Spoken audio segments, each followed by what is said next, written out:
Con umiltà e sacrificio hanno costituito famiglie e associazioni, integrandosi nel rispetto del pluralismo culturale. Aiutali, Signore, ad essere fedeli alla propria identità di origine, alle loro radici culturali e religiose, trasmettendo i valori ai loro discendenti. Benedici, o Signore, gli ex migranti, facciano tesoro della loro esperienza condividendola con i figli e con una giornata associazione la facciano conoscere nelle scuole e alle istituzioni, divenendo esempio per l'integrazione degli migranti nei nostri paesi.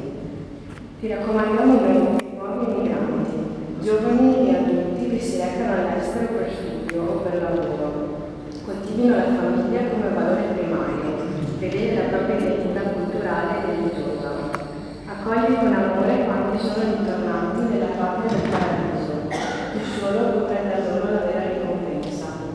Fa che nel mondo possa regnare la pace e i popoli si riconoscano fratelli.